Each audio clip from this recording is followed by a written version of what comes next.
food supper. Junk food supper. Junk food supper. Junk food supper. Junk food supper. Junk food supper. Junk food supper. Junk food supper. Junk food Junk supper. food supper. Junk food supper. Junk food supper. Junk food supper. Junk food supper. Welcome to Junk Food Supper. This is the podcast where pretty much every week we get together to talk about weird movies that you might find on the internet or on, inside of a video store, on cable TV, weird places. The weirdest of places in today's, using today as an example. I am Parker, joined by Sean Byron in LA. How are you, Sean Byron? I'm doing all right, I guess. I mean, it is Ghoul Summer, so I'm not doing fully all right, and we'll get into that part of this later. But outside of that, prior to me watching this movie, I was doing fine this week. Well, that's good to hear. That's good to hear. Are you cozy? It's like almost fall time here, sort of. Are you experiencing the same thing? Are you finally able to get into the spooky season? It was a pretty severe whiplash, I would say, where I was shocked last night. I needed to get an extra blanket for myself in bed. Can't believe it was 66 degrees or something at night. That's terrifyingly cold. Yeah, that happened to me too. Although it's going to be 100 again next week, so I don't know what's going on. What kind of weird? So I guess I should just burn that blanket then. Yeah, just throw it outside. Yeah, I mean, I'm looking forward to that point where we cross the threshold where it's this is actually fall now and there's no looking back. I'm trying to not get too excited right now for the little glimpses of fall because I know it's not going to last. That's true. It never lasts. And here especially it never lasts because you get the little glimpses of fall and you get fall for 1 week and then it's winter rainy season. And yeah, you get 2 weeks of rain and then before you know it, it's summer again. Pretty much. That's pretty much how it goes here. Yeah.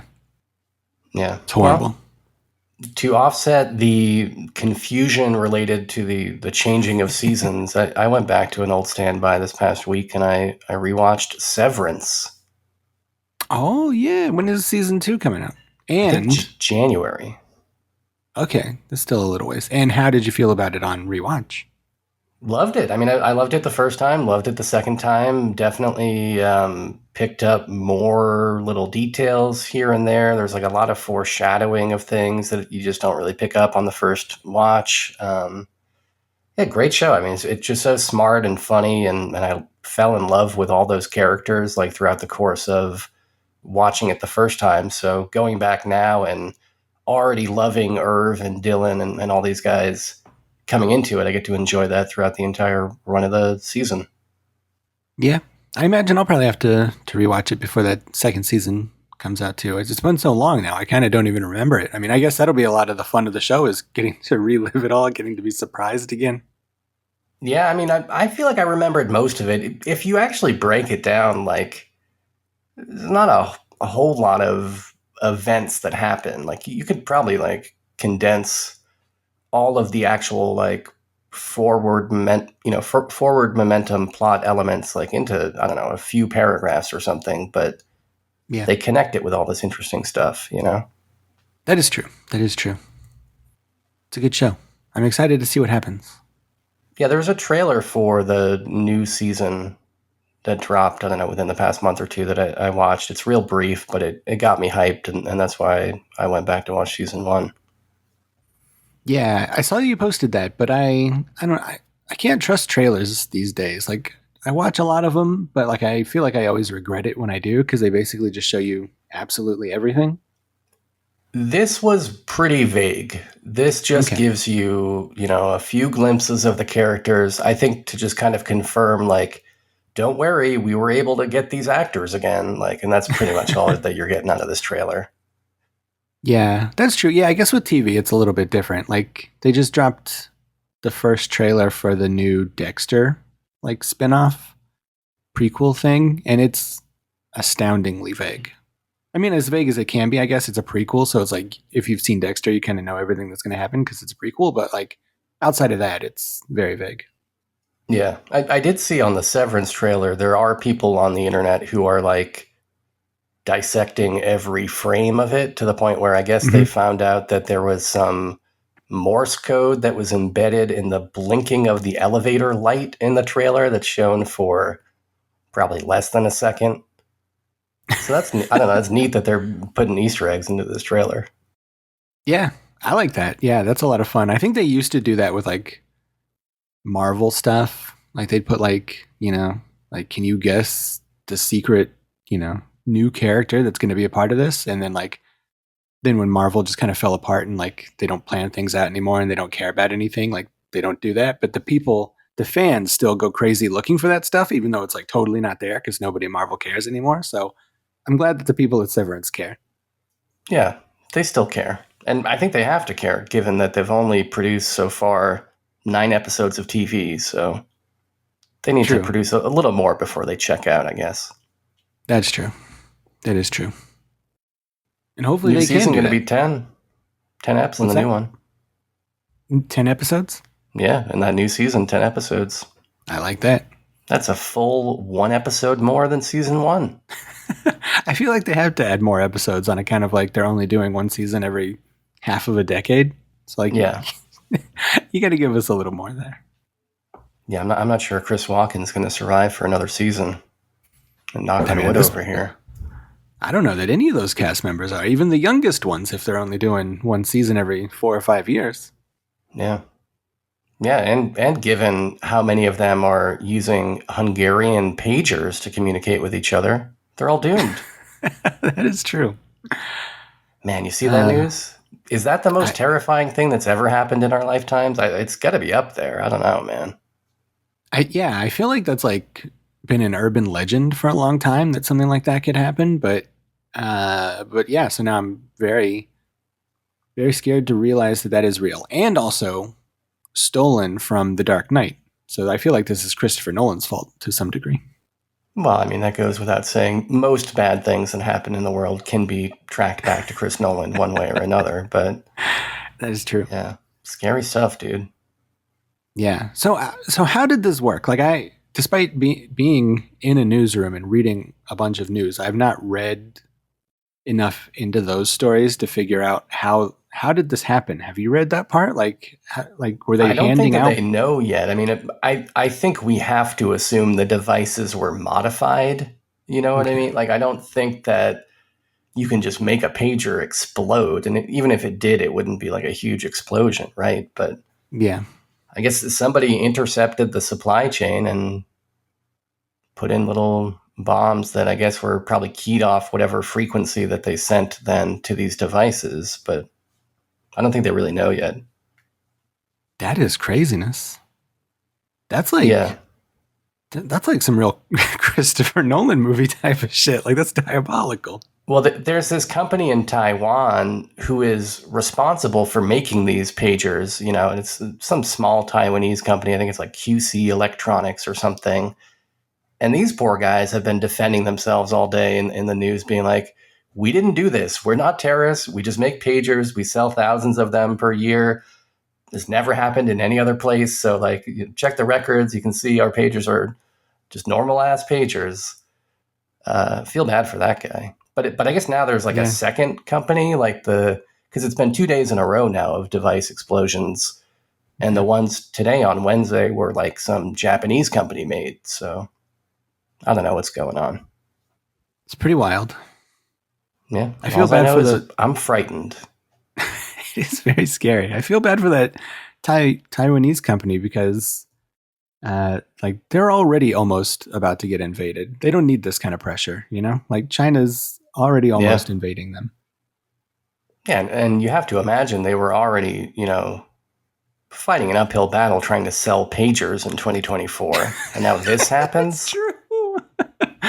Why do these things exist? Well, I mean, I guess I know why they exist, but because they're only one way. And I guess that there's, uses for that if you're doing espionage, but it's still wild that these things fucking exist. Like, they went obsolete like 2 years after being invented. Yeah. Actually, I would like to float the theory that these explosions were maybe caused by a big smartphone. If you think about it, it could be. This could be the one way to push, pagers off the market finally, once and forever. I don't know. Yeah, I agree. And the people who have like those big Zach Morris cell phones, like they're next. They got to watch out. Yeah. Yeah. Unplug your fax machines right now, everybody. Somebody's going to fax you some dynamite that will actually explode. That would be scary. It would come across as just like a big drawing of dynamite at first. Yeah. And then as soon as it finishes printing, once it hits that final scan line, kablooey. Yeah, some real Inspector Gadget shit. Yeah. Another property directed by Chris Nolan, as we all know, Inspector Gadget, the Matthew Broderick film, was a Chris Nolan secret side project. He Alan Smithied it and, gave some other director credit, but we all know, we've seen the hallmarks. Yep. That's why all the audio is unintelligible in that particular film. Yeah. And the soundtrack keeps making that woo type noise over and over again, where you're like, all right, dude, I get it. It's got all the familiar hallmarks. What about you? Did you get terrified by any terrorist attacks this week? Just the aforementioned ones. I did get cozy with an old TV show, much like yourself, though. Oh, really? I did, yeah. I started rewatching for like the 11th time in my life, Rock of Love, my favorite TV show. Okay, all right. This is the Bret Michaels dating show, right? Yeah. What did it run for? 2 seasons or what? 3? 3 seasons, yeah. And then like a lot of the people on the show, like they got their own shows and it like branched out. So there was like all these spin-offs. Like I Love New York and I Love Money. Are those spin-offs from, was Rock of Love was the genesis of those, or? Well, it goes all the way back to The Surreal Life, starring Corey Feldman, as all things do. Oh, yeah. And then out of that, like Flavor Flav and Brigitte Nielsen were on The Surreal Life. And they fell in love. Oh, so they got their own show. Flavor of Love. Yeah. Well, yeah, before Flavor of Love, they got their own show. And then when they broke up, that's how we got Flavor of Love, because he needed a new love interest. And then that was so popular that's right. that we got Rock of Love. Interesting. What a fascinating chronology. It absolutely is. One day I hope to write a book about about this phenomenon that entranced the youth of America from like 2003 to 2010 or whatever it was. But it's a wonderful show. I just love it. It's just a bunch of weird, crazy people making a bunch of drama for each other. And Bret Michaels finding any excuse he can to play Every Rose Has Its Thorn on his guitar for these ladies. It's just wonderful. It's a beautiful show. Yeah, I mean, it's certainly a milestone in American media. I think we'll all remember it. It's probably already in the Television Hall of Fame, I'm guessing.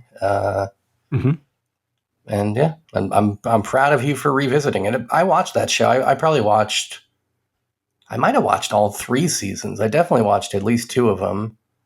And I also watched, I Love New York and some of I Love Money, I think. But I would be lying if I said that I had like real nostalgia for it. It was just something that was on at the time for me. Yeah. I think I just ended up watching it it was like on constantly. And so I would like watch it like at home, and then like we would like they would always show like marathons, and we would watch it at work when I worked at a newspaper in Ohio. So like it was just like constantly there. So I have a lot of nostalgic affection for it. I remember those cast members from those shows like just appearing everywhere for like I don't know, like a 6-month period or something. It felt like did that one guy Frank have his own show? You remember Frank? Mm-hmm. Frank the Entertainer, of course I remember him. Yeah, didn't he get his own VH1 show as well for like a minute? He did, yeah. It was that one wasn't all that good. It was fine, but like it was like him living with his parents, and like I think that was it. I think it was just like kind of a real world with him and his parents kind of a thing. I don't think that there was like any like big hook to it. Like I don't think ladies were trying to fall in love with him or anything. Did you have a favorite contestant on those shows? Was it New York? I mean, I do love New York. She's great. She's just like chaos in human form, which is a lot of fun. Like, Yeah. so it may be her. You probably I also liked one of the Megans. Yeah, I like. Well, yeah, Megan from who got her own show, Megan Once a Millionaire. She was very fun. But Yeah. So yeah, she was good. I'm a big fan of Ashley A-Bomb from season 3 of Rock of Love. She was very, very mean, and she would always call people bitch in a very monotone voice, and I like that. I think that's a charming quality in a human. My favorite contestants on those shows were always the one that would get way too wasted on the first episode, and then they would be gone before the second episode starts, you know? Sometimes not even explained. Like, usually, like, you get to see them get voted off or whatever, but I feel like there was one or two times where you're like, what happened to that person who was drunk for the first 30 minutes of the show? Yeah, the first episode of Rock of Love has one of the better those people. She got wasted and just kept saying the phrase, "Don't threaten me with a good time," over and over, which is a great, like if you're a drunk person, saying that is like top notch. That's what you have to do. It's pretty good. That is pretty good. Also, I totally forgot. My absolute favorite contestant on any of these shows is Mr. Boston from I Love Money. He's great. Do you remember Mr. Boston? I can't believe that I don't remember Mr. Boston. That's not the guy that like did some murders or something, right? Wasn't one of these guys a murderer? One of these guys was a murderer, which is why all these shows came to an end. So I think he's the biggest villain in the history of the universe because of that. But yeah, he was a contestant. He won I Love Money season 3, which is why that is lost media now forever. And then he ended up murdering. And then he used that money to murder. Well, kind of. I mean, kind of. So VH1 paid for some murders, is what you're trying to say. Yeah. Well, it turns out he had like a record of domestic abuse in Canada, and VH1, or like the company behind the TV shows, not VH1 themselves, like didn't look into that. So that was kind of like why. Oh, cool. So VH1 are effectively contract killers now, or whatever, or they're enabling, through their finances, the murder of people. Yeah. Basically, yeah. All right. So that's why. What was that other show that predated these? That was it on like UPN or something? Do you remember that show? Was it just called Blind Date? Was that the name of it? Well, remember that dating show? It's like early 2000s, maybe late 90s, where it's just like it's not famous people, it's not recurring people. It's just like you got a couple strangers, and I feel like every episode ends up in a jacuzzi by the end. Oh yeah. That's Blind Date. Yeah, I think most episodes of that are on YouTube, and I watch them from time to time. That's a wonderful show. I would be curious to go back and look at that and see how cringe-worthy it is, because I feel like that factor's got to be off the charts, right? It is. Yeah, I watched like a ton of. I went through a phase like maybe like 2 months ago where I watched like 30 episodes of it in a weekend. Yeah, it's just very cringe. I mean, it's like you said, it's like late 90s, early 2000s, which is like just a horrible time, Like, I love it. It's my favorite time in human history, but it's like a horrible time for pop culture in general. So it's like everything that happens is cringe. Like, they're going on dates. They're like going to Hoobastank concerts. They're like going shopping for shirts with flames on them. Everybody's like dressing like they're in Hackers, All these kids are pieces of shit. Yeah, every dude has frosted tips. So it's a nightmare. Yeah, well, it was a different time. We survived it. And I guess if we could survive that, we can survive this era of our mobile devices, being used against us. I think so. But can we survive this era of cinematic films coming to our local theaters? Oh, I don't know. I would hope so, because there are a few coming out in October that I would like to see or eventually get around to. Well, is one of them this movie that's coming out on October 3rd? We're doing the movie preview here. We're going to talk about all the October. We are in the segment now, by the way. This is no longer idle chit chat. This is now official business. Yes. On October 3rd, one of the bigger movies, I would imagine, if this was actually coming out to theaters anyway, which it's not for some reason because HBO doesn't like money, Salem's Lot, based on the Stephen King book. This is the third go around for this particular book. This time it's directed by Gary Dauberman, who did The Nun, Annabelle Comes Home, Annabelle Creation, and was also involved in the It movies. Have you seen this trailer? Do you like Salem's Lot in general? You like that Tobe Hooper one, right? I like Stephen King in general. I feel like out of the two of us, I'm the Stephen King defender for sure. This has never been one of my favorite Stephen King stories. I don't think it's anybody's. I think if anybody says that to you, you can just automatically discount it, that they're lying to you, because there's no way that's possible. But it's fine. The Tobe Hooper one, again, fine. I liked it. I haven't seen it in like 20 years. And I haven't been compelled to go back to it. So, I think that says something. But I haven't seen the trailer for this. And I'm probably not that interested unless, if it looks like really interesting in some way. But the basic story's been done so many times and it's not that cool. Yeah. I've never read this book. I've only read a few of his books. My favorite of... I guess there's like 3 other Salem's Lots. Like there's the Tobe Hooper one, and then there's the sequel to that Larry Cohen did. And I like that one the most. That one's weird and fun.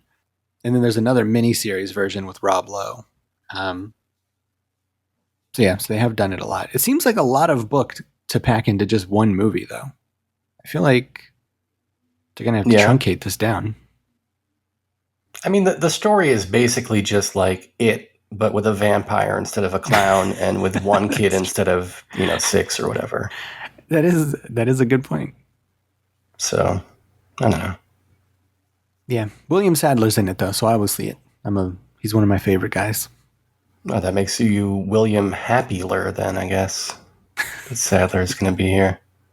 That's true. It's a good one. Joker Folie à Deux's coming out on the 4th. I guess some people are probably excited for this, right? I think a lot of people are. I think this was. The first one was a big movie. Yeah. Did you like that first one? Didn't see it. You didn't see it. Did not see it. I'm not interested in a fresh new take on Batman, to be honest. In fact, I think we could probably do with fewer Batman things in general. Like, I think we've probably done it enough. But if you are going to give me a Batman, honestly, I just want like 1930s Batman getting into fistfights. And I want him to be wearing a costume that's ill-fitting and poorly rendered on screen, and just...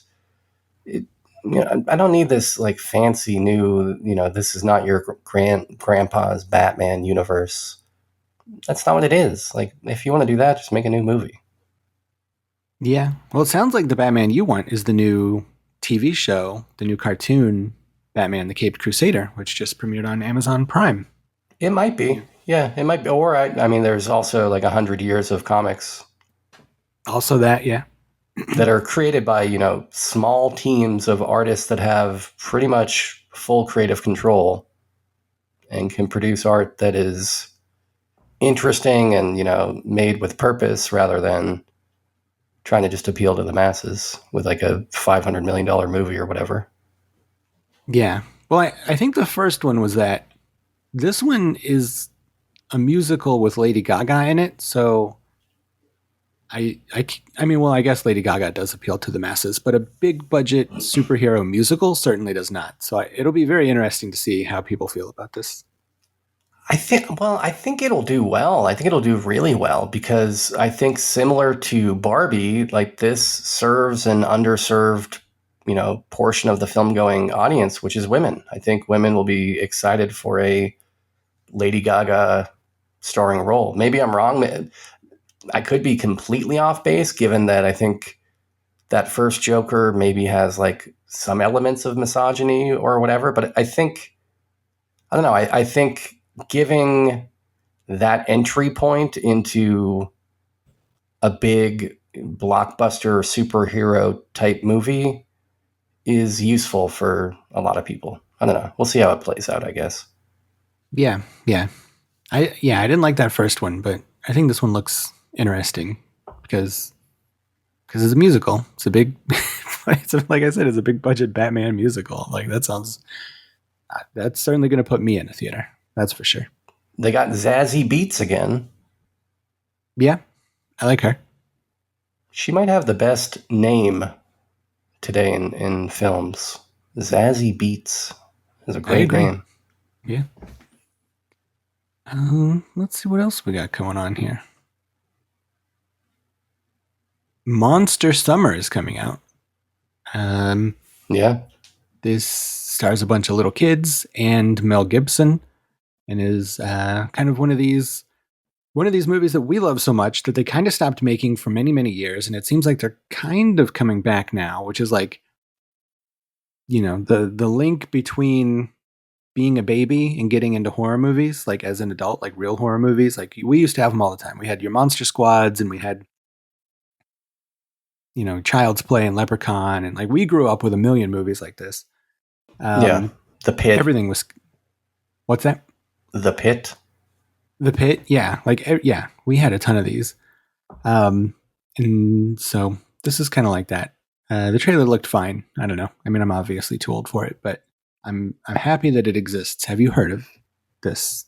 I have not seen the trailer, but I have heard of this. I know that there are some people who are trying to tout this as the next Monster Squad. It wasn't clear to me whether or not those people had been like paid by whatever studio is putting this out. Tough to tell sometimes when you're looking at like a Dread Central or a Bloody Disgusting is like, should I give any credence to this man's opinion who's telling me that this movie coming out is going to be good, or was it just something that was passed on to him by a studio exec? Yeah. So who knows? Mel Gibson's in this. That's an interesting casting choice. I see on the Wikipedia that it's set in Martha's Vineyard, which is the island where Jaws was shot off the coast of Massachusetts. Interesting locale for a movie, but I guess they're shooting it actually they shot it actually in North Carolina. So that's kind of a bummer. Yeah. Just set it in North Carolina then, dudes. Yeah. I agree. But coming out that same day, on the 4th, we got Things Will Be Different. See this thing? It's a 2024 American sci-fi thriller film written and directed by Michael Felker. In his debut, starring some people that we don't know because this is a first-time director who, you know, probably didn't have very much in the way of money to make this, but it sounds interesting. The story concerns a brother and sister who are robbers. I don't know, bank robbers or what they're robbing, but they're robbers who use time travel to lay low after their crimes. Could be cool. I don't know. Sounds interesting. Yeah. One of the people in this movie I know, and that's Justin Benson, who is the co-director of The Endless, that time loop movie we did on the show a while back, and also Spring, that movie about the guy who falls in love with a fish lady. And I love him. Him and his partner, Aaron Moorhead, are some of my favorite directors right now. And they're also good at acting because they're in a bunch of their own movies. So if he's around, then yeah, that's a good sign for me. Yeah, well, keep your eyes peeled for this. I'm guessing it's not going to get a huge release, but I always like, you know, when you do have an opportunity to see like a low budget sci-fi movie in theaters, if you can. Like I would have loved to have seen Primer in a theater. I didn't get that chance, but to have felt kind of that sense of, you know, being trapped along with the protagonist of that movie would have been interesting rather than, you know, being comfortable in my living room. Yeah, I agree. We've also got The Forest Hills. This is an independent horror thriller written and directed by Scott Goldberg. It's about people hiking around, getting nightmare visions. I don't know. That's pretty vague in terms of the plot. But what's most important about this is that it is the last film of Shelley Duvall, and also stars Edward Furlong, Dee Wallace, and Felissa Rose. Three Yeah. people we know. 4 people we Yeah. know, I guess. But is Shelley Duvall being in a movie enough to get you to watch it? Well, it has not been for the past 30 years of her career, or maybe even longer, but I do like her a lot. And I mean, if this movie was, good, I would be interested. I don't know yet, how it's going to be. Has she been in any movies? I kind of thought this was like her first movie in a long time. No, they've been I feel like they've been dragging her out within the past few years, right? Haven't they? To just kind of like gawk at her and how she ended up. Maybe not. I don't know. I know there was like a YouTube channel that's like some, horror dude who kind of trotted her out for some interviews a couple of years ago, and it drew mixed reactions because of, her state at the time. Yeah. This is her first movie since 2002. Wow. Well, I hope it's good then. Yeah, hopefully this isn't like a Bruce Willis situation where they just like gave her a bunch of money to throw her into this movie and it's like actually like exploitative and humiliating. Or hopefully it's not that. Yeah, I'm scrolling down her IMDb, and it even, back when she was working, it had been a stretch since she had been in something that I had even really heard of, which I guess would be Rocket Man from '97, but she's uncredited in that even. So, yeah, it's been a while. Yeah, I do love her in The Shining, and she's good in Nashville, and she had a certain vulnerability for sure that is very captivating. yeah.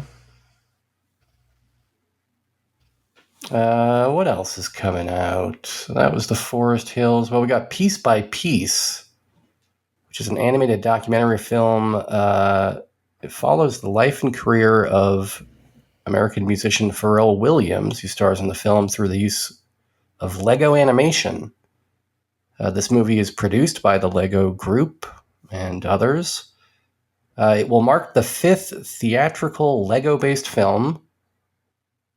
And like I said, stars Pharrell Williams, Gwen Stefani, Kendrick Lamar, Timbaland, Justin Timberlake. Wow, they got Timbaland and Timberlake. Wow, what a duo. Busta Rhymes, Jay-Z, Snoop Dogg, other people, Daft Punk. And I don't know, I don't care at all about Pharrell Williams.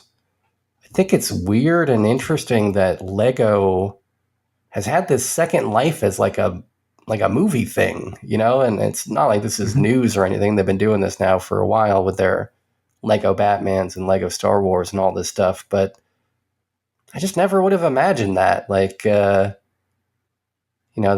Robot Chicken would, go the way of the dinosaur and would be watching Lego movies instead with these, very primitive characters that I don't find captivating for 90 minutes at a chunk. I tried to watch that Star Wars holiday special Lego thing, and I couldn't get more than a few minutes into it because I'm like, who wants to look at these dumb things? Yeah, I agree. I saw the Lego movie and the Batman Lego movie, and I thought that they were both deeply annoying, which saddened me because Lord and Miller, the guys behind Clone High and like How I Met Your Mother and a bunch of stuff I do like they made it. And did they do 21 Cloudy Jump with a Street. Chance of Meatballs? I think so.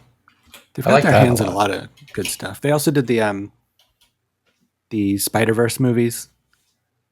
But yeah, they did this, and I did not like those movies.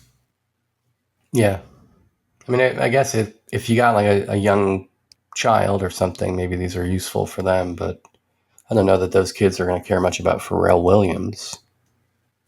Yeah, this is kind of weird. Like, to do a biopic like this. Like, first, Pharrell, like, I mean, he's got jams and everything. He's very influential in the music world, but is he like an interesting enough dude for a biopic? And why make it Lego biopic? If so, like, wouldn't you do like a Dr. Seuss Lego biopic or something like this? Like somebody who somebody more kid friendly, I guess. Yeah. Do you want to guess Pharrell Williams' current age? He's probably like way older than you would suspect. I'm gonna guess 63. Oh man, now you blew it out of the water, and it's not fun when I say that he's 51, which I found that to be shocking. Did you think he was too old or too young? I thought he was younger than me. Oh, okay.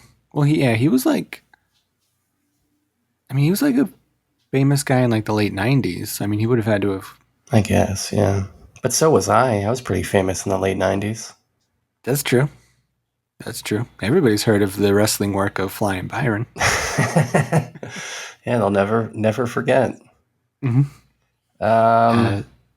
Speaking of never forgetting. Yeah. What do you got? I got the greatest movie of all time. The greatest. T3, The Final Nightmare? What's that? Talking about T3, The Final Nightmare? I don't even know what T3, The Final Nightmare is.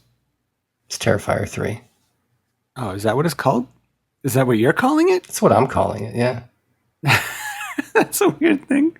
But yeah, Terrifier 3. I'm hyped for this. I got tickets for this already. I love the first two. They're like just so... You got tickets for tomorrow, you mean? No, for... Oh, when it comes out. You're not going to see this on September 19th? Is that a possibility? Man, I thought you were a true Terrifier fan, and you're telling me that you're not going to fly to Fantastic Fest to see this tomorrow when it premieres? I should do that. I think Jackson's... Even with the appearance of Chris Jericho, you're not going to fly to Fantastic Fest? That's true. Chris Jericho was in part 2 as well. So he's old hat in these Terrifier movies by now. But is he doing his learning tree gimmick in these movies? I don't know. Is he really annoying? I think he's only in like the second one for like 30 seconds or something. He's not in it very long. It's probably for the best. He does offer Art the Clown a little bit of the bubbly, though. I do remember that happening. Okay. That was one of his AEW gimmicks for like 4 minutes, I think. Anywho, Terrifier rules. I love it. You've never seen these, right? Man, Chris Jericho's 53? When did everybody reach their 50s? What the hell happened? He seems like he should be older, because he's been famous since like the early 90s. Yeah. Tom Savini, 77. These are high numbers, man. These people will be dying at some point, and it's not that far in the future. I don't like that. Well, at least maybe not Tom Savini. He's still ripped. He's very muscular. Yeah. And I don't think you can die if you're muscular. I've heard that. He stays in shape by running away from the hordes of fans at every horror convention in the country as they chase him down the sidewalk. Yeah. All the horror fans chasing him down saying, "Will you share my link to my pick me to be the next horror icon contest entry? Will you read my script and send it to Steven Spielberg?" Mm-hmm. I have not seen the other Terrifiers. I probably won't like them, is my guess. But maybe I would. I don't know. I like fun. Are they fun? Or are they more like Lucifer Valentine style? Oh, they're definitely not that. It's like very black comedy kind of stuff. Like very like like the most absurd and insane a slasher movie could be. It's that. Like just like very over the top, very silly. But also very mean-spirited. So it's not like fun. I wouldn't call them fun necessarily, but they're very over the top. I thought this was a lot of fun. Well, mixed messages. Kevin liked it. Yeah. Yeah. What else is coming out? What do we got? Smile 2? You got any thoughts on Smile 2, directed by Parker Finn? I like everybody named Parker. We're all good people. Yeah. I like that. This movie stars Kyle Gallner from that new movie I liked a lot that I just saw a couple weeks ago, and a bunch of other stuff. Dinner in America, Strange Darling, which is a wonderful film. But I never saw the first one. I heard it was kind of good. Like it kind of looks, like a million movies like this come out every week. So I didn't really pay much mind to the first one, but people say it's good. Did you see it? I did not see it. People seem to like it. They did that scary promotion where they hired people to smile behind home plate at baseball games, which that was kind of cool. I thought pretty smart marketing. You remember that? I do, yeah. I think they're doing it for this one too. I think they had people doing the weird smile like in the crowd at the MTV Music Video Awards last week. Nah, that's maybe less cool than just a public agree. baseball game. Yeah, because you expect weird stuff to be happening at MTV rather than a baseball game. But yeah, the baseball game stuff was cool because it was like they were just there doing it. Like they weren't wearing a Smile T-shirt. They weren't cluing you in as to what it was. Like it was just like this weird, mysterious marketing. It was very interesting. And it seems like we cannot escape Ghoul Summer this week because, I was curious about this dude Parker Finn, so I clicked on his name here in Wikipedia. First thing it tells me is that he was born in Bath, Ohio. And I'm like, okay, cool. I wonder where Bath is. Let me click on Bath, Ohio. Maybe I can see if it's close to Dayton. We'll have some kind of talking point, And the only thing on the Wikipedia page for Bath, Ohio is notable people. Jeffrey Dahmer, American serial killer and sex offender who killed and dismembered 17 males. Many of his later murders involved necrophilia, cannibalism, and the permanent preservation of body parts. Typically all are part of the skeleton. Yeah. Somebody should at least update this Bath, Ohio page to make mention of noted filmmaker Parker Finn. Maybe if he kills some people, they will. Yeah, maybe I'll kill some time after the show and revamp this Bath, Ohio Wikipedia page. I think that's for the best. There's going to be something else they should be remembered for. They probably got lovely public parks, right? Yeah, probably. Yeah, let's focus on that.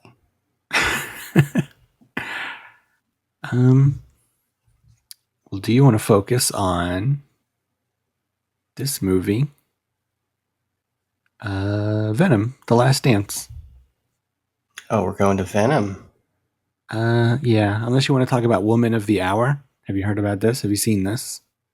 Well, I actually think it is kind of interesting because going back to the I Love Money situation, this is based on the life of serial killer Rodney Alcala, who in 1978 appeared on the TV show The Dating Game in the midst of his murder spree. Kind of similar situation. Yeah. This movie stars Anna Kendrick, not as Rodney, but as, I guess, one of the contestants on the dating show, probably. And Tony Hale and some other people. It's for Netflix, so I'll probably never see it, but if it's really good, I could be, convinced to go out of my way to sign up for those exorbitant Netflix prices for 1 month, Yeah. Yeah, I like, it's very odd that we were talking about such a case earlier and there's a movie about it. But, she actually went out on a date with this guy because of the show. That's spooky. I've heard about this. I've never seen like the clips or anything. I'm sure it's probably on YouTube, like the guy on the show. Is. But have you seen it? Is he creepy? He's creepy. Yeah, and it creeped me out. I never knew about this. 1978, obviously this has been out there for our entire lives, but I think it was like during the pandemic or something. I'm watching like a lot of YouTube, and this came up as like a recommended YouTube thing of like, oh, did you know? I think it was actually because I was watching a ton of game shows from the 70s, which I was doing that to escape, bad times. But somehow the algorithm was like, oh, if you like watching Family Feud, maybe you might want to know about this dating game killer. And I saw like some clips and like a little YouTube video about it, and it's chilling. It's super terrifying and very creepy. Okay. Well, yeah, I'll probably watch those YouTubes tonight, and then I'll watch this movie when it comes out. I like Anna Kendrick. I think she's good. She makes a lot of good movies. Yeah. Enjoyable films. I think Sean Baker makes good movies too, and he's got a new one coming out in October 18th. Nora will hit screens. Oh. A new comedy drama written, directed, and edited by Sean Baker, who we know from The Florida Project and Tangerine and multiple other things. Red Rocket. Red Rocket, yeah, that's a good one. Mhm. This is about a stripper from New York that I think falls in love with some kind of Russian oligarch, or he falls in love with her. I don't know much else about it, but I've liked every movie that this guy's made, and I will probably like this one. Yeah, I kind of forgot about this movie, but a couple of months ago when the trailer dropped, I posted it in the Discord, and I thought it looked really good. It looks like Sean Baker doing like a Martin Scorsese movie or something. Like, I'm very excited for this movie. You mean that in terms of like scope? Does it look bigger than his other movies? It looks bigger. It looks more intense. Like it's about like a crime family. It looks a lot bigger in scope. I mean, his movies have all been like I haven't seen Florida Project, but like they're very small movies generally, and this seems like it has a lot of different settings that take place in a lot of different places, which is atypical of him from what I've seen. So yeah, it looks like just like a bigger Sean Baker, but like bigger, Nice. It's exciting. Yeah. I think it got a pretty good reaction at Cannes when it premiered. So, oh yeah, it won the Palme d'Or. So, yeah. All right. Another contender for best movie of the year is Venom: The Last Dance. Of course, yes, of course. The third movie in the franchise, and also the third director to be involved in the franchise, which is always a good sign, I think. This is the thrilling conclusion to the trilogy where Venom infects what's his face, Tom Hardy, and other Venoms try to kill them for some reason. This one stars Chiwetel Ejiofor, Juno Temple, who I like. Yeah, I don't know. I didn't really like the first one. I like the second one a good deal. I don't know. This one doesn't look as good, but I'll still probably see it based on the fact that I like the second one so much. You haven't seen these, correct? No, I mean, I got no interest. I remember enjoying Venom and also Carnage in their comic book form in the 1990s when it seemed like kind of a new thing that Marvel Comics would be so like gory, or just kind of like it had like a harder edge than it felt like prior Marvel stuff did. Mm-hmm. But I mean, in 2024, it's kind of meaningless. Like, it doesn't really mean much to me anymore. Yeah. Are you a fan of Tom Hardy? Not really, if we're being honest. Yeah, nor am I. I was going to say, if you like Tom Hardy, you should at least check out the first one, because he's like super over the top. Like it's like a Nick Cage-esque, like unhinged performance. So if you're into that, like I would say check this out. But yeah, otherwise I don't think that you'd care for these movies. I guess the director for this one, Kelly Marcel, she wrote the first two and wrote this as well. And I think it might be her directorial debut. So, and she started out working with Tom Hardy, because one of her first jobs was script editor on Bronson. So, cool to see this aspiring director get a shot at it. And who better than the person who knows the source material the best, I guess, the writer of all three. Yeah, I didn't realize that. If they've been involved in all three, then that gives me a little bit more faith in this one. Yeah. Well, how much faith do you have in Time Cut, which is an upcoming American science fiction slasher film that stars Madison Bailey as a girl who travels back in time to save her sister? Premise: a high school senior student and amateur inventor accidentally finds a time machine.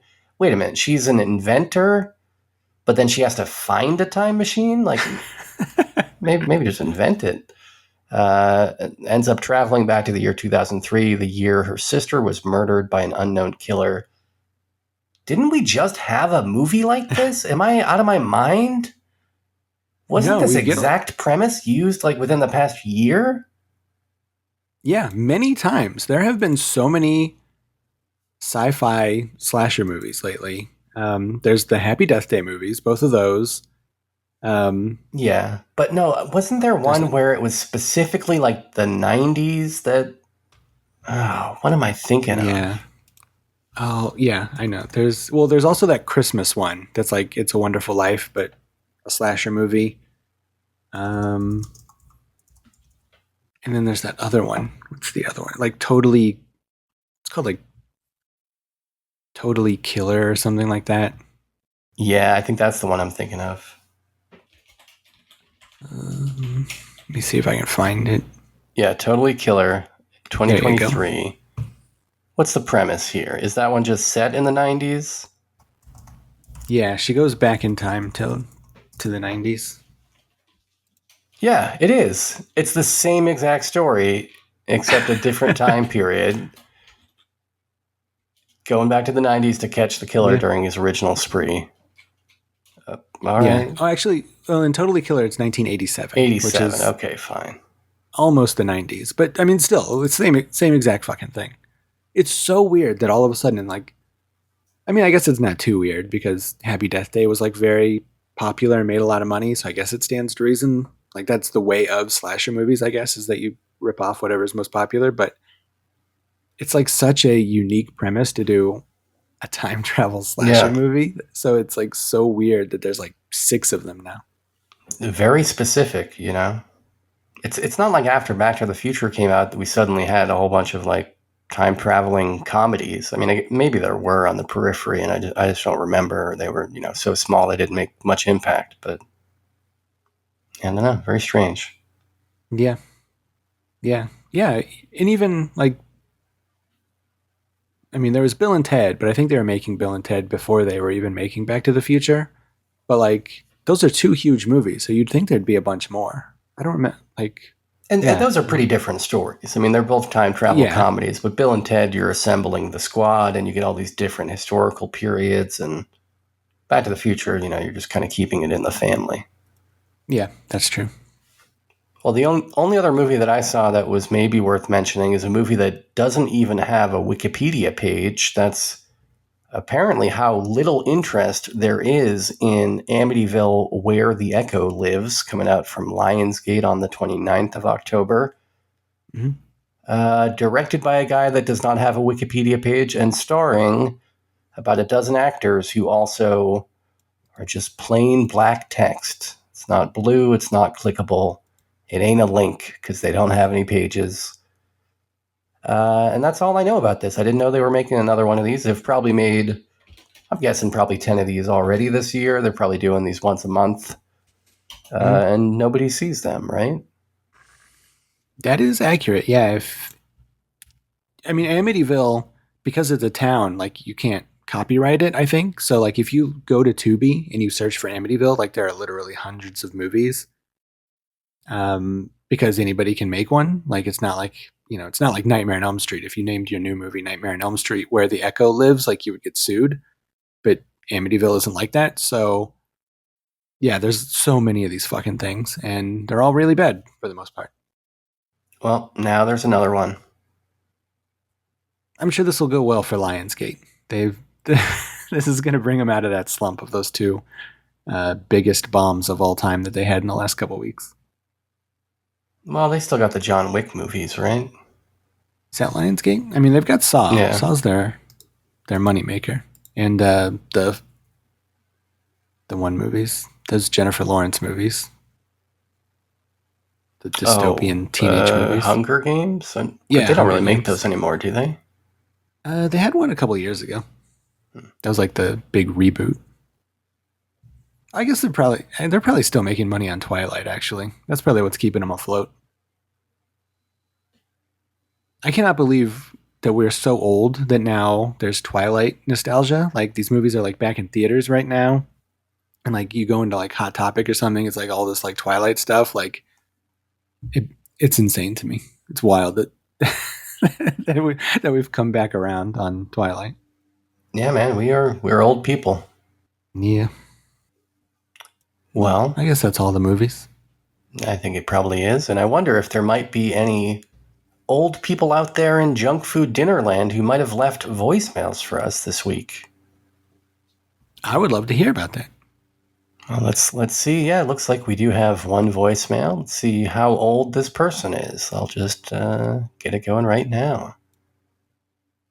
Hey, Junk Food Dinner. It is Peter from Portland. Actually, not sure if I'm calling for a dinner or a supper week, but whatever. I just wanted to reach out to Sean and Parker and say two things. One is the little segment you had about living inside of a movie made me think of a thought experiment that political scientists talk about sometimes called the veil of ignorance. Basically, the idea is that if you're trying to design a society, you should design it in such a way that you could theoretically have to take the position of anyone in the society. And so the goal is to, design a society that's as fair as possible because you don't know what role you're going to be in. But it got me thinking with some of your conversation, you could actually apply that to a movie you would want to live in as well. What's a good movie to live inside if you can't guarantee which of the characters you're going to live with or live as? And you can maybe adjust it a little bit more and say which of the speaking roles you're going to get. So that would rule out something like a Freddy movie, maybe. But I think Parker still had one of the best options with Dazed and Confused. But yeah, what other movies would you want to live inside if you can't guarantee which character you're going to get to be? Also, I wanted to say that I'm actually a really big fan of the fact that you guys are doing a Ghoul Summer this year, and that you are doing some more Journey to the Center of the Earth movies. And I'll tell you why. I need to catch up. I try to watch some of the movies that you guys do that are interesting to me, and I still haven't seen Breakfast in America or Dinner in America, whatever that one was. I still haven't seen Black Tie Killers. I haven't seen Doberman Cop. I got to catch up, and I have no interest at all in watching Journey to the Center of the Earth or some sort of puke, gore, horror, ghoul movie. So I get a couple of weeks off to catch up with all the good stuff that you guys have done this year. Anyway, love you guys. Hope you're doing well, and take care. Happy spooky season, and looking forward to the next episode of the show. Bye-bye. Well, thank you very much for the call. Nobody blames you for not wanting to watch ReGOREgitated, tonight's film. Nobody should see that. We shouldn't have seen that. And also the same goes for Jules Verne movies, I guess. Nobody should ever see those either. No. Only half of that statement is true. I think that we could all take, a moment to appreciate the classics. Old classics loving Byron over here recommends that, give praise and tribute to Jules Verne by celebrating his works over and over again in increasingly, futile attempts to adapt his great novel. No, I disagree. But I do agree with Peter that people should watch Dinner in America. It's great. It's just a wonderful love story for outsiders. It's wonderful. Everybody should see that. Also, what movie would you live in, Sean Byron, if you didn't know exactly which character you would be? Well, certainly not a Lucifer Valentine movie. Certainly. I don't know. I mean, I think like maybe a Cannonball Run might be fun. Like some kind of, transnational road race picture where not a death race where I'm getting, shot by laser guns or something if I fail to make my time. but just some kind of, low stakes, fun road race where it's like, maybe I'll win, maybe I won't, but I'm sure that along the way I'm gonna meet some local weirdos and have a fun time. Yeah. Yeah, those would be good. Those are fun. I was thinking maybe the Muppet movie. Yeah. Because, I mean, maybe you could like luck out and be a human that hangs out with the Muppets. That would be a lot of fun. But also, like, if you turn into, like, one of the guys in the Electric Mayhem, like, that's cool too, just like playing bass for a living. That'd be all right. There are some Muppets that you don't want to end up as, though. Like, I don't think you would want to be Statler or Waldorf, because it seems like they're never having a good time, right? That's true. Or are they? They are haters. Or maybe they're that's having fun hating. Maybe it's Yeah. fun for them. Yeah, they are kind of laughing. So yeah, who knows? Maybe even for them, there could be some fun to be had. Yeah, I think the only one you wouldn't want to be is like maybe Big Bird, because like he's a big doofus and like he lives in kind of like a bad neighborhood. It seems like, he lived in so Sesame Street was in Manhattan in like the 70s, right? Like, or was it not in Manhattan? Or No, I think it is in New York. Yeah. Yeah. So yeah, I wouldn't want to. That seems dangerous. I've seen Death Wish. Yeah, well, fair enough. But thank you, Peter, for the call as always, and congratulations on your music league picks that have been pretty good. Yeah, I agree. Man, I can't believe how much. Voicemails that we got. Yeah, true. I can't believe how bad I fucked up picking that Rolling Stones cover, that painted black cover. Nobody liked it. What were you think in the Spanish language round? You pick a song by a Brit, and then okay, it's the Spanish version. Who cares, man? I need to know the thoughts and attitudes of local Spanish-speaking peoples or Portuguese, because for some reason the definition of Latin music includes both. I don't know why that is. I don't know how that makes any sense, but it's both Portuguese and Spanish. Yeah, I kind of realized as soon as the round started, like even before seeing the votes, I was like, I don't know about this. Like, I mean, Painted Black is obviously like the best song ever, but it really didn't fit the category. I really blew it. Yeah, that's all right. Nobody really fell in love with my Chivirico disco track, so I thought I was, golden by picking one of the most beautiful voices to ever come out of Puerto Rico, doing a cool disco tune. But nobody cares about that except for me, I guess. Yeah, disco sucks. People in the 70s were right. The people of Dazed and Confused were right. Yeah. Oh, well. Yeah. Well, speaking of things that suck, we're going to take a quick break, and then we're going to come back and talk about ReGOREgitated by Lucifer Valentine. So stick around.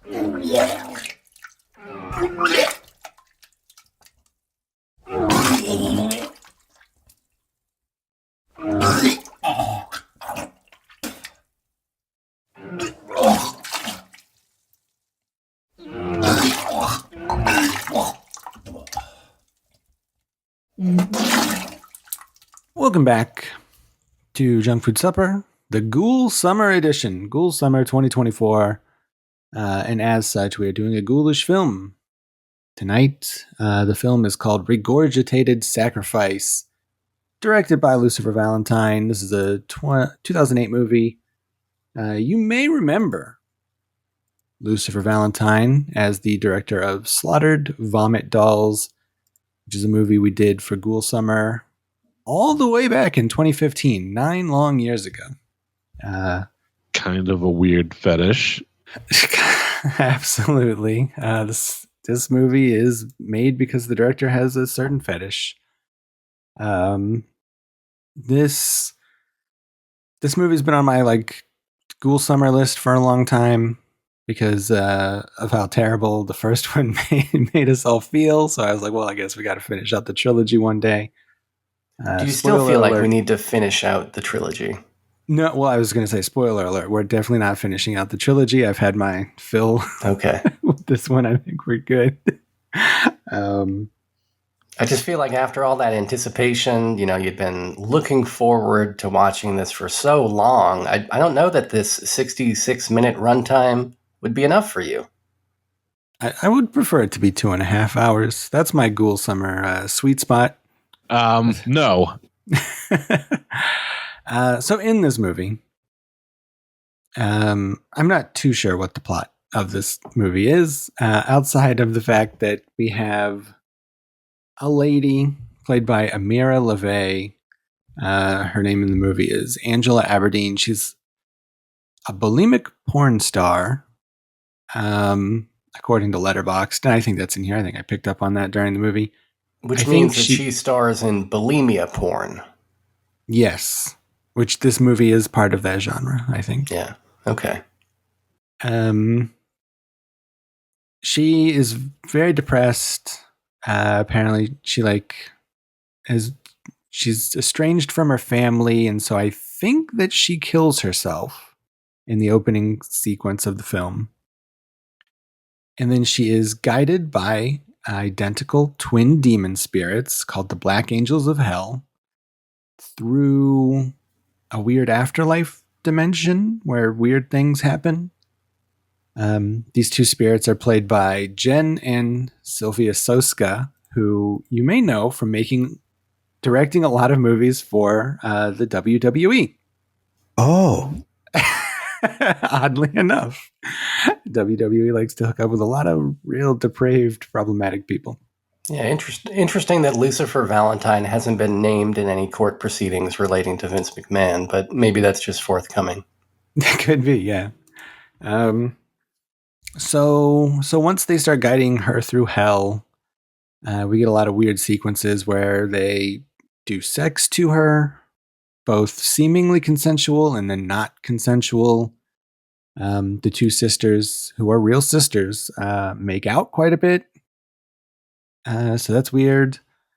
I think the lady grows to be, the main lady, grows to be pregnant for a little bit and then is not pregnant later. I think that's the same lady. A lot of these ladies look alike. Like most of the movie is the Soska twins like sexually abusing and throwing up on women. And a lot of the women that they're throwing up on look a lot alike. So I couldn't tell if we were following the same character throughout the whole movie or if it was a lot of girls who look alike. Yeah. I think also this was probably shot over some amount of time. Like I don't think it was all shot together. And so, yeah, some of that could be the same woman, just a year apart with a different haircut. I don't know. I wasn't looking at it so closely that I could really discern that. Yeah. And it's also like, it's like edited and lit in a very like weird way. So it's like kind of hard to tell what you're seeing a lot of the times. Like it's like quick cuts and strobe lights and shit like that. So it's like, and people throwing up into the camera. So it's kind of hard to tell. So that happens quite for a long time.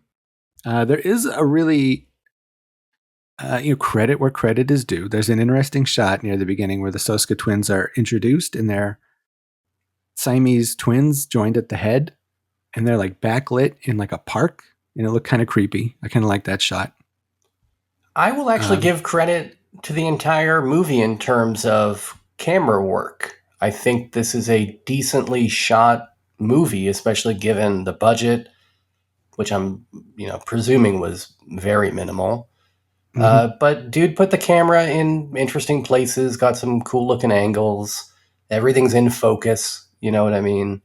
Yeah. So I think it succeeds in that very minor area. I think that you're right. There is one really interesting way that he uses the camera, whereas like, I think he puts the camera on like a Roomba or something at one point, and it's like driving around on the floor while people are like throwing up and doing whatever on the floor. And I thought that was interesting. I've never seen anything like that. Yeah, this is very highbrow puke porn. Basically, yeah. So yeah, I couldn't, going back to the fact that these girls all look alike, I couldn't tell if it was the same girl like over time, like you said, or if it was different girls. I think some of these girls might be different. I think that maybe if I were to guess, I would think that Lucifer Valentine, like all the girls have like kind of like chubby cheek faces, like kind of, and they're like dirty blonde, kind of like lightish brunettes. And they have like kind of similar body types. And if I were to guess, I would think that maybe this is like Lucifer Valentine's, like either his ex-girlfriend or his mom looks similar to these girls. Because it seems like he's definitely working out some deep-seated issues. Because it feels like he's very purposefully casting people who look similar. Or maybe it's all the same lady. I don't know. Maybe I'm way off on this part. But knowing what we know about Lucifer Valentine, I feel like maybe I'm onto something. At one point, the Soskas hit a girl with an alarm clock a bunch of times, and it looks really painful, but maybe that's all movie magic. And I guess that's the whole plot. I don't know. I kind of like lost it. Like it seemed like you could kind of like follow the plot and follow the like what was happening explicitly and metaphorically for like a little bit, and then by the halfway point, I couldn't follow it anymore. I think a serial killer's there. I don't know. I don't know what happened. Is that the guy with the octopus? Yeah, I think he might be a serial killer, and he's like also like filming a lot of it, I think. Yeah, the octopus is weird. That's when I kind of like enjoyed this on like a Ghoul Summer sort of level, is like the guy shows up and then you get like a lot of like pretty good practical effects where like he's like cutting people open. Like there's one effect where like he rips off a lady's head and then starts poking her eyes out, and the fake head looks really good. It looks like a real head. I mean, as real as it can for like being a ghoul movie. And then like he's like, yeah, he starts wearing this octopus hat and he's like pouring blood all over himself. And it's like, I thought all that worked in like a normal Ghoul Summer kind of a way. Like it's like not too horrible. It's kind of like cheeky. But then the scenes where everybody like spits on each other and vomits on each other and pees on each other, like that's not for me so much. Also the guy, I don't want it. exactly. The guy with the octopus hat, he has a couple of tattoos. He has an Alkaline Trio tattoo and a tattoo of that one band, Big Black, I think, of like that one album cover that used to be around everywhere. So those bands are canceled now as well. Yeah, so they're canceled as well. Also, I think those are both two Chicago bands, so that's kind of weird. But do we think that dude is Lucifer Valentine? Do we know? I don't know. He's credited in the credits as Hank Skinny, who plays. That's not a real name. I agree. He plays the character of Satanic Killer. So I would suspect it is Lucifer Valentine. Because yeah, he shows up and he starts throwing up and stuff too, and it just seems like he's working out all his fucking stupid kinks. But I don't know. I can't confirm. Apparently he's like a very mysterious person in real life, this Lucifer Valentine. Yeah, I mean, I'm just judging by the raging boner this man had concealed in his jeans that it probably was Lucifer. I would imagine. Yeah, so this is very bad. It's not the worst Ghoul Summer thing we've ever seen, or at least that I've ever seen. Wait, do you think the Bunny Game is worse, or? Well, it's hard to say with Bunny Game because I really like that director now, so I'm hesitant to talk shit about the Bunny Game. But probably, I mean, I feel like the first one of these is probably worse. I remember that one not really having a story. I mean, not that this one does, but it kind of does. Orozco the Embalmer was pretty bad. That one that Justin picked that was like had a lot of German poop in it was bad. Yeah, I mean, Orozco the Embalmer, no living had to be subjected to anything terrible, though. I mean, that's true. That's maybe a good it was point. gross for us to hear the sound of organs being slurped out of a corpse, but that's life, man. That's how it goes. That is true. Let me see.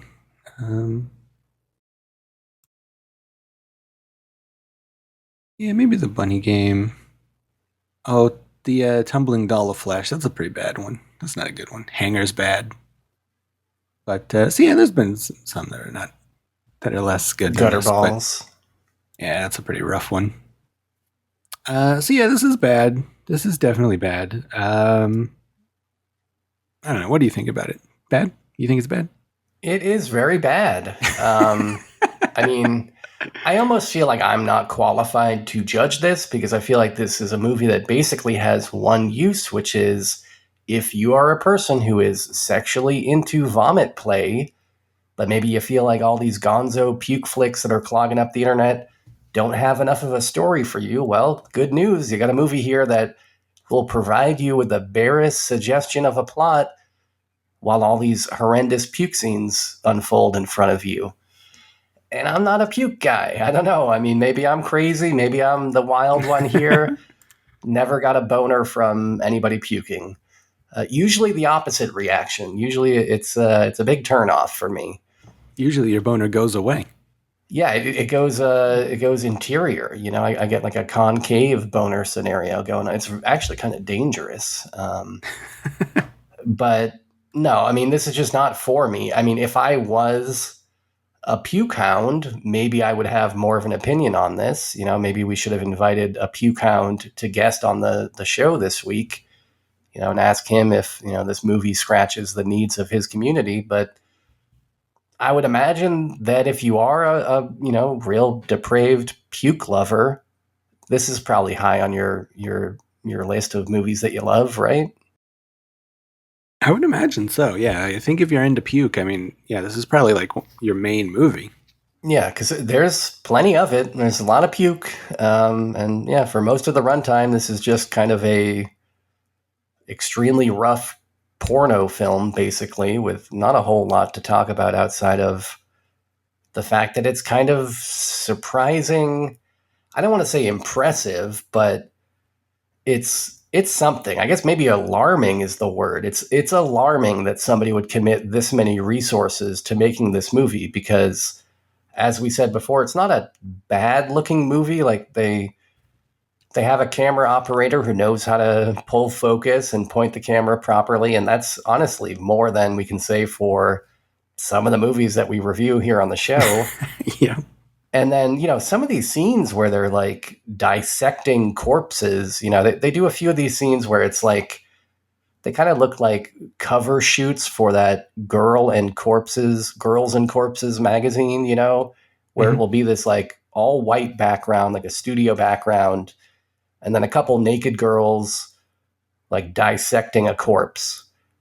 And those scenes, like as dumb as they are, as useless as they are, you can tell they put a lot of time into them. You know, there's like a pretty impressive practical effect at the center of them. They really dig through that corpse for a long ass time. And you just sit back and you kind of marvel at like, well, I guess, again, not impressive, but alarming that people are this dedicated that they will put in this much time to make this kind of horse shit. And if it, you know, if it was fulfilling for them, congratulations. I wish you well, I guess. I will say, you know, after watching this, I went to Letterboxd hoping to get, you know, a bit of good news in that I was hoping if I clicked on Lucifer Valentine's name, I could maybe see that this guy had long retired, that, you know, after this Vomit Play trilogy, he had hung up his hat. Doesn't seem to be the case. I think he did make a movie within the past few years. And I clicked on it, and what do I find but a whole string of reviews where women are saying that basically he abused them on set. So, oh wow, on Letterboxd they're saying this? Yeah, there's a lot of Letterboxd reviewers who are calling out Lucifer Valentine for abusing them. So, and like grooming them, and there's a lot where it's like girls who were like 15 years old are exchanging sexually charged messages with this guy, and I don't know, allegedly. I should put allegedly on all this. I don't know. I'm not an expert. Go read the Letterboxd reviews, make up your own mind. But I mean, when I saw that stuff, this, I don't know, like it went, you know, from being a bad experience to even worse. Cause then I just felt all the more guilty for having downloaded this and for having let it touch my hard drive ever so briefly. It's now long gone, and let's make that clear. Files deleted. I'm defragging my hard drive, and I'm going to reformat it But no, I mean, yeah, this sucks. It's not for me. I guess some sickos like this crap, including the presumed sicko who made it. I don't know. I think that there are fun Ghoul Summer picks to be watched out there. You know, like The Untold Story was kind of a fun movie that was ghoulish. You know, we did that once.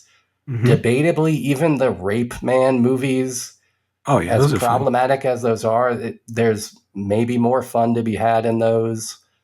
Funny And then Games, a classic of cinema. I mean, I would certainly I would take that over this. Oh, okay. It's a movie that impressed some critics, you know, so it has some sort of cultural weight. You know, there's movies like Faces of Death that are like historically important. Yeah. This doesn't check any of those boxes. This is just a gross porno that a gross guy made with some women that were, you know, sadly exploited, it seems like. So I say, don't watch this. I say, forget that we ever reviewed this. And hopefully it never happens again. Yeah. I agree with you. Let's check in though. Our old friend Wayne, he also reviewed this film on Letterboxd. Okay. Here's what he says. He actually pretty much just agrees with us. He says the gore is outstanding, but there is really no story at all. If you want to see the Soska sisters making out and gagging Canadian hookers, this is the film for you. 3 stars, he says. So yeah, that's a pretty sound review. Not a sound star rating, but he also gave it the little like. He hit like on it, so there's a heart He next likes to it. this movie? Yeah, come on, Wayne. What are you doing? Yikes, don't encourage this Lucifer Valentine. Yeah.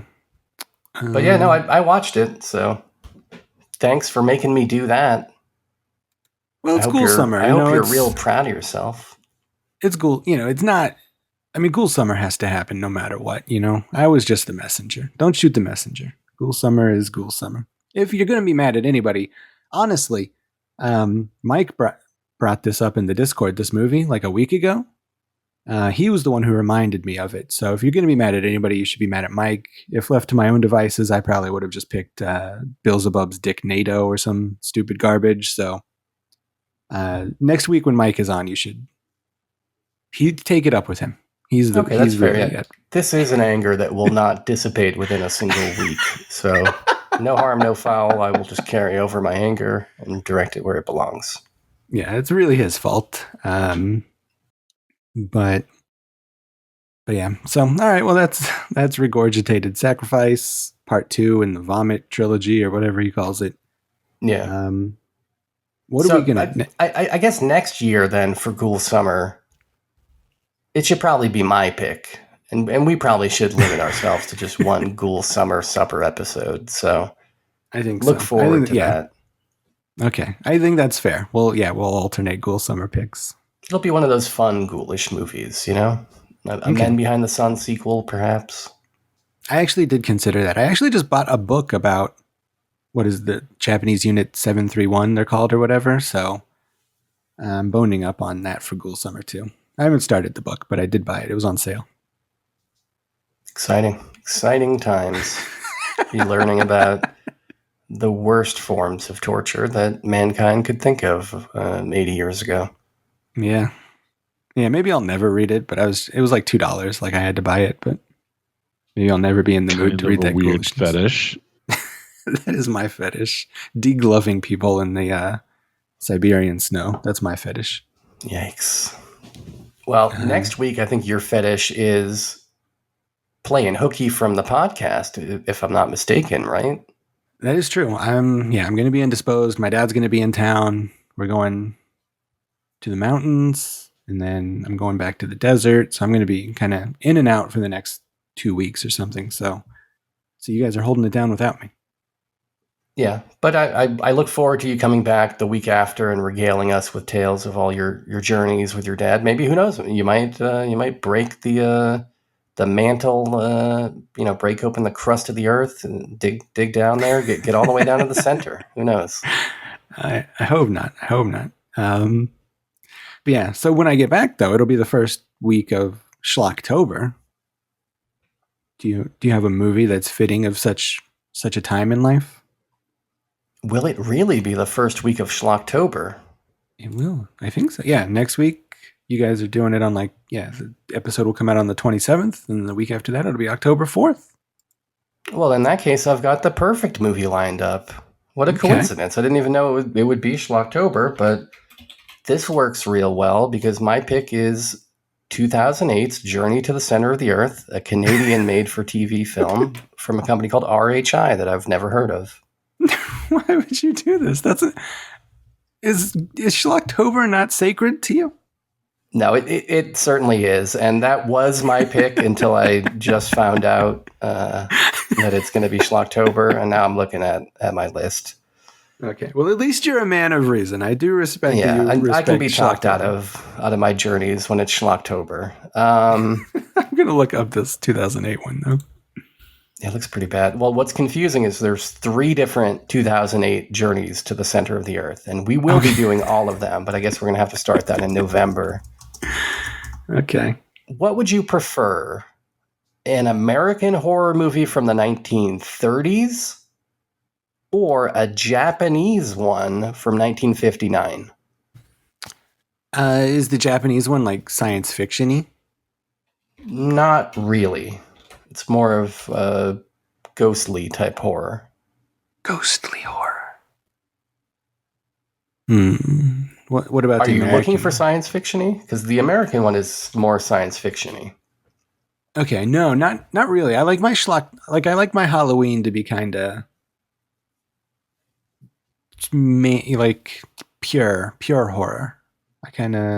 I do watch, I obviously watch The Thing during Schlocktober from time to time, stuff like that. But I like more ghostly kind of stuff during my Schlocktober. So yeah, if you get some ghostly stuff, I'll watch that. But wait. All right. Hold on. Is the American one from the 30s? Is it like a Universal movie? I'll just tell you what they are. The American one from the 30s is, I think, a Warner Brothers release. It's Dr. X.